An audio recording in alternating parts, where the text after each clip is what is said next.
Un signal fort qui laisserait libre à des interprétations. Martin Fayulu appelle au dialogue interne pour faire face à l'agression dans l'Est. Est-ce le début justement des tractations vers la cohésion politique? C'est le premier dossier.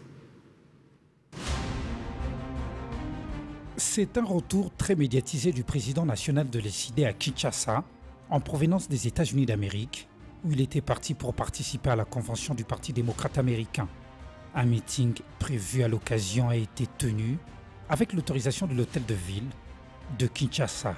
Dans la correspondance, ce qui est accordé, c'est qu'ils puissent accueillir le président Martin Fayulu et se rendre sur le point de la manifestation du meeting qui se trouve être le terrain Mambenga dans la commune de Njili. À partir du pays de l'oncle Sam où il était, Martin Fayulu a laissé entendre la nécessité d'un dialogue pour recréer la cohésion nationale qui, selon lui, serait en péril depuis les élections de décembre 2023 dernier. Les amis évoluent, les autres pays évoluent et nous régressons. On ne stagne pas mais on régresse. Et il nous faut une seule chose, la cohésion nationale.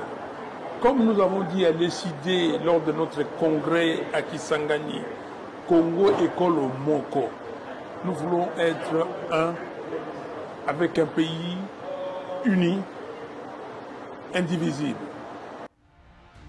Déjà la pilule a du mal à passer dans l'opposition. Ensemble pour la République oppose un rejet catégorique et emboîté par beaucoup des partis politiques. Le FCC lui dit résister toujours jusqu'au départ du président de la République. Face à la situation sécuritaire dans l'est du pays, il est impérieux de créer une cohésion nationale d'abord horizontale entre différents leaders. Lors de sa dernière sortie médiatique, le chef de l'État s'est montré sceptique devant l'attitude de ses opposants. J'ai reçu, pour l'anecdote, les évêques de la Cinco, le jour où ils ont élu leur nouveau président, leur nouveau bureau. Et dans nos discussions, je ne vais pas les dévoiler ici, mais il y a eu une demande allant dans ce sens. Mais ma réponse était claire. J'ai dit, mais seigneurs, je suis à votre disposition. Je ne demande que ça. Mais dites-moi, comment vais-je m'y prendre? J'ai pris l'exemple que de trois opposants. J'ai commencé par Martin Fayulu. Je dis, mais il n'a jamais reconnu les résultats des dernières élections. Comment est-ce qu'il acceptera ma main tendue? Moïse Katumbi était prêt à faire la même chose, ou il avait même fait la même chose, mais grâce, évidemment, à la pression des siens, il a accepté qu'il rentre dans les institutions, mais lui reste borderline. Joseph Kabila, n'en parlons pas. Lui, il a carrément boycotté les élections et prépare une insurrection, parce que l'AFC, c'est lui. Et c'est un signal fort pour dissiper le doute du chef de l'État. Le chemin est encore long pour conclure. Pour ceux qui sont contre cette idée, cette proposition aura comme finalité le partage de responsabilités dans le gouvernement de cohésion nationale. Ce serait donner de béquilles à un pouvoir qui, selon eux, est essoufflé. Nous sortons des élections très chaotiques. Des élections où Félix Tshisekedi a décidé de s'attribuer plus de 75% de voix. Il a distribué des machines à voter. Il s'est donné lui-même plus de 475 députés, 26 gouverneurs. Alors je ne sais pas si ce dialogue-là portera sur quoi. S'il y aura dialogue, ce sera pour rappeler à Félix Tshisekedi en face qu'il est incompétent. Pour l'avis de ceux qui sont partants, la situation de l'Est nécessite la mutualisation de forces pour vaincre l'agression, allusion faite aux concertations nationales organisées par Joseph Kabila au lendemain de l'attaque du M23 en 2012. Le pays est menacé de disparition en tant qu'État et en tant que nation.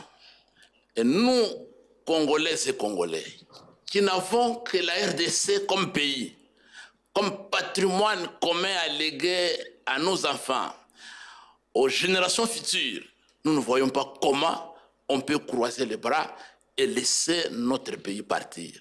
Voilà pourquoi les principes selon lesquels une nation divisée, une famille divisée ne peut jamais gagner une guerre, ne peut jamais faire face à la menace extérieure. Et ces principes nous guident. La cohésion est plus que jamais nécessaire. Et il nous faut la cohésion pour faire face à ce risque de balkanisation de notre pays. Président, un Fayoulou plutôt conciliant, qu'est-ce que ça présagerait? Bon, d'abord, ce n'est pas une nouveauté. D'abord, il a été dit dans votre élément tout à l'heure que notre pays est toujours dans une configuration des conciliambules. Depuis 1960, lorsque ça crispe, les Congolais se retrouvent. La table ronde elle-même à Bruxelles était la rencontre entre les Belges et les Congolais. Et les Congolais qui étaient divisés dans un premier temps se sont mis ensemble en cartel. Ils sont même revenus ici chercher le Mumba pour aller affronter les Belges, pour trouver la solution. Et tout au long de l'histoire de notre pays, dans les années 60, il y a eu des conclaves, des Lovanium, à Kananga, à Tisvit, partout, il y a eu toujours des conciliambules de cette nature.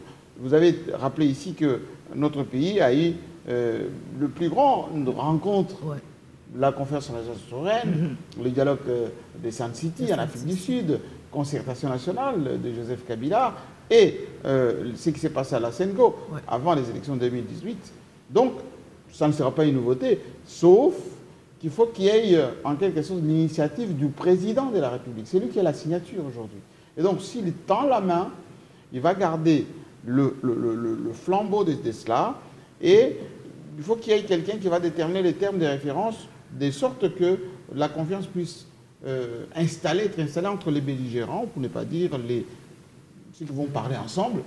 Et on verra qu'est-ce que ça va donner. Parce que si on ne le fait pas, la politique de l'Autriche pour dire on avance, ça va bien Madame la Marquise, ça ne donne pas les résultats. Parce qu'on peut dire, allez, on fait la sourde oreille, on ne veut pas avancer, on ne veut pas rencontrer les autres. Mais sur les terrains, la situation dégénère. Et quand vous êtes, comme a dit Kitoko, quand vous êtes divisé chez vous, eh bien, l'ennemi, lui, il s'organise et il peut vous entrer facilement. Et donc, il faut, appelez-les comme vous voulez, dialogue, rencontre, concertation, etc. L'essentiel est de montrer au monde que les Congolais sont ensemble et qu'ils ont compris que leur pays est en danger, ils veulent lutter contre ça. Ben jusqu'ici, on ne sait pas encore si toute l'opposition est partante. C'est un message que vous passez. D'abord, c'est quoi l'opposition? C'est ceux qui ne sont pas au pouvoir ou c'est ceux qui sont contre ceux qui dirigent? Du moins ceux qui étaient en odeur de sainteté avec Fayoulou il y a encore peu. Oui, mais Fayoulou lui-même, il n'a jamais reconnu quoi que ce soit depuis longtemps. À chaque fois, il essaye de un pied dedans, un pied dehors. Vous vous rappelez qu'il n'avait pas reconnu les résultats. Mais finalement, il a participé aux élections. Ensuite, il participe aux élections. Il ne reconnaît pas non plus les résultats. Et aujourd'hui, peut-être il y a eu des passerelles. Maintenant, il dit, je suis prêt à avancer. Maintenant, il faut qu'il prenne son bâton de pèlerin pour prendre langue avec ses collègues, notamment de la Mouka, ex-la Mouka, Katumbi, etc., etc. Ensuite, il faut que le président, par ses envoyés spéciaux, ses hommes de main, puisse contacter les autres personnalités qui ne sont pas dans la logique des Fayoulou pour les convaincre, pour parler ensemble du Congo. Mais est-ce que vous avez une lecture autre de l'opinion qui estime que ce serait peut-être le moment finalement pour Fayoulou de venir aussi manger à la table? Ben, si c'est la démarche, ça ne marcherait pas. Parce que si on le nomme même Premier ministre, ben, qu'est-ce qui va changer du moment où derrière lui, il y aura des gens qui voudront être dans des cabinets ministériels, avoir un peu de portefeuille, etc. Et le président de la République prendra toujours les dessus. Et à un moment donné, comme ceux qui dirigent commettent des fautes, la moindre faute qu'il va commettre, on va l'entrer dedans, et va perdre toute crédibilité et ça ne répondra à aucune situation.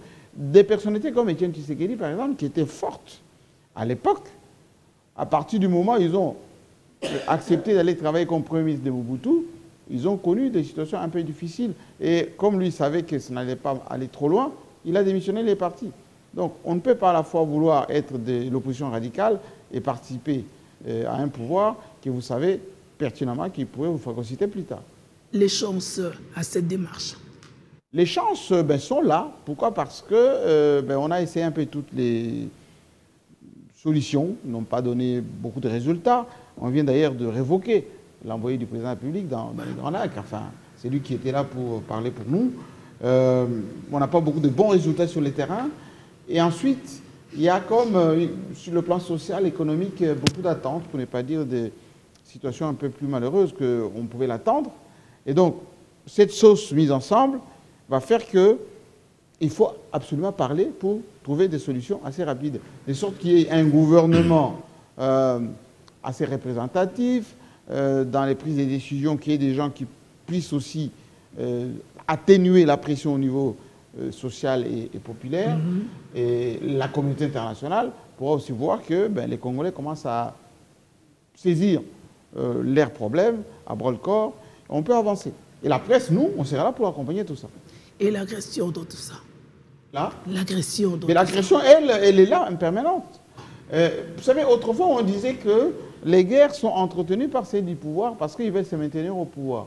À l'époque du maréchal Mobutu, on disait, oui, vous voyez, la guerre du Chaba, par exemple, la misère de la population, tout ça était fait que les Congolais s'occupent, par exemple, de la religion et tout ça pour que lui continue à gérer.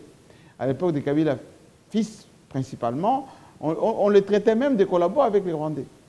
Mais quand le président Tshisekedi est arrivé, il a essayé d'inverser un peu la démarche. Il a contacté les Rwandais, il a commencé à collaborer avec eux. Il a vu qu'eux, ils sont tous dans une dynamique de prédation. Et aujourd'hui, avec tous les supports du Rwanda, l'agression continue. Et donc, si on veut en finir une bonne fois pour toutes, parlons le plus franchement possible pour que les choses aillent dans le sens de ce que la population attend. Deuxième dossier. Je vous en prie.